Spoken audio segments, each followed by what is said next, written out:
అందరికీ నమస్కారం. Welcome back to my channel. Subscribe చేసుకోండి. ఏమైనా కామెంట్ చేయాలనుకుంటే చేసేయండి, ఒక లైక్ కొట్టేయండి అండ్ షేర్ కూడా చేయండి. ఓకే, ఇంకా వీడియోలోకి వెళ్దాం.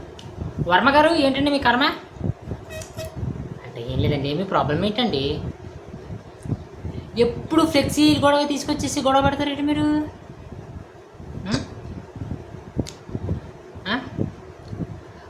మన చిరంజీవి అంటే మన చంద్రబాబు నాయుడు గారు ఫోటో వచ్చినది ఉందని, ఈసారి ఇచ్చినది ఉందని. ఏంటి మన ప్రాబ్లం ఏంటంటున్నా? పిఠాపురం మీ చేతి నుంచి వెళ్ళిపోయింది, ఇంకా రాదు మీ చేతికి, అది అస్సలు రాదు. ఆయన పెట్టుకున్న అక్కడ 5 మ్యాన్ కమిటీలో ఉన్న మెంబర్లు ఆయన పవన్ కళ్యాణ్ గారి కోసం నిరంతరం పనిచేసి ఆ పిఠాపురంలో పవన్ కళ్యాణ్ గారు చేస్తున్న పనులకి పిఠాపురం పవన్ కళ్యాణ్ గెలిపించుకుంటూనే ఉంటుంది. మీరు చంద్రబాబు నాయుడు గారితో మాట్లాడుకోండి.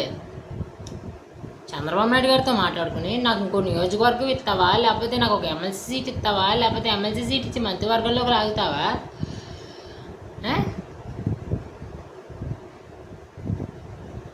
అడగండి.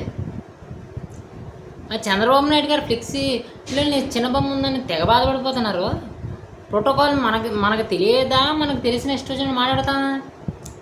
ఆ నియోజకవర్గ ఎమ్మెల్యే యొక్క ఫోటోని పెద్దగా పెడుతూ ముఖ్యులు ఎవరైతే ఉంటారో పైన 0 షేప్లో లోకేష్ గారిని, లేకపోతే చంద్రబాబు నాయుడు గారిని, వర్మ గారిని, ఆ తంటే తమరో పెన్నం దొరబాబు గారిని ఇలా పెట్టుకుంటూ వెళ్తారు. అవునా? ప్రతి నియోజకవర్గంలో అదే కదా జరుగుద్ది. ఇక్కడ మీరు ఎందుకు అంత గోల్ చేసేస్తున్నారు? అండ్ ఇప్పుడున్న ప్రస్తుత అధికారి శివప్రసాద్ గారి మీద కూడా మీకు ఏ సమస్యలు ఉన్నాయి? మనం ఏం చేయలేకపోతున్నాం. స్ట్రిక్ట్ అధికారి, ఆయన కూడా మార్చాలి అన్న, ఒత్తిడి తీసుకురావాలన్న మాట కూడా వింటున్నారు. మరి అది ఎంతవరకు నిజం? మీరు ఎంత అలిగిపోయి మా మీద పడిపోయి అయ్యబాబో మా నాయను అని చెప్పేసి చేసేస్తున్నారు కదా. మరి మేమేం చేయాలి? నెల్లిమర్ల లోకం మాధవి గారు ఏదో కేసు తీసుకొచ్చేసి అసలు ఆవిడ ఎమ్మెల్యే గారినే బతరఫ్ చేసేయాలనుకుంటున్నారు. మా టైగర్ బొలిశెట్టి శ్రీనివాస్ గారిని ఇబ్బంది పెట్టేస్తున్నారు. పి గన్నవరంలో జనసేన ఎమ్మెల్యే అయ్యుండి ఒక పోస్టర్ పెడితే ఆ పోస్టర్లో అసలు పవన్ కళ్యాణ్ గారి ఫోటోయే లేదు ఒక కార్యక్రమానికి. మేము రిటాలియేట్ చేస్తే, లేకపోతే మేము తిరిగి మిమ్మల్ని ఎదుర్కోవాలి అనుకుంటే తట్టుకోగలరు అసలనే? పవన్ కళ్యాణ్ గారు 15 ఏళ్ళ కూటమి అంటున్నారు, సమన్వయంతో ఉండండి అంటున్నారు, అని తగ్గి ఉంటున్నారు అంతే. అంటే ఒక రకంగా ప్రజల కోసం తన పార్టీని కొంచెం కుదేలు చేసుకుంటున్నారు పవన్ కళ్యాణ్ గారు.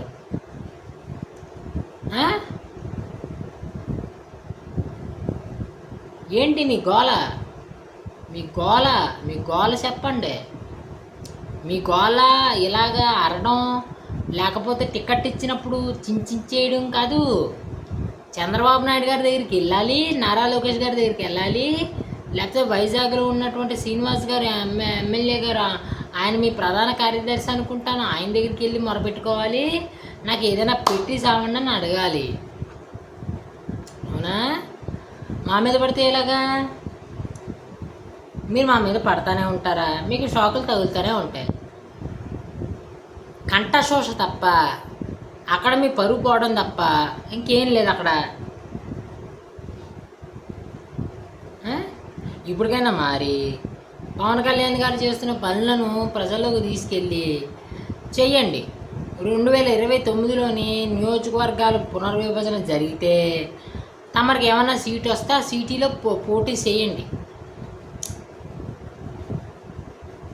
అది టీడీపీ వారి చేతిలో ఉంది, చంద్రబాబు నాయుడు గారి చేతిలో ఉంది, జనసేన చేతిలో లేదు. జనసేనతో పట్టించుకుంటానంటే మేము అసలు ఒప్పుకునేది లేదు. జాగ్రత్తగా ఉండండి. మరి ఎన్నాళ్ళని తట్టుకుంటారో?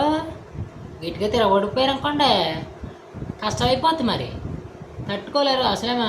గోదావరి వాళ్ళు కష్టం గట్టిగా ఉంటారు. మరి మీరు గోదావరి అనుకోండి, తిరిగిపోద్ది అది కర్ర.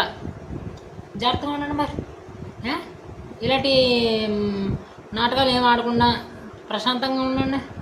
మీ అవకాశాల కోసం వెతుక్కోండి. మమ్మల్ని మాత్రం ముట్టుకుంటే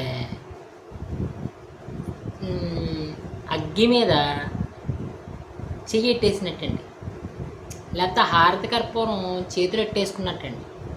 మరి అది జాగ్రత్త. నేను ఉంటానండి. నా వీడియో కనుక నచ్చితే లైక్ చేసి, షేర్ చేసి, సబ్స్క్రైబ్ చేసుకోండి ఫస్ట్ చెప్పినట్టు. అలాగే ఈ వీడియో కింద సెలవు.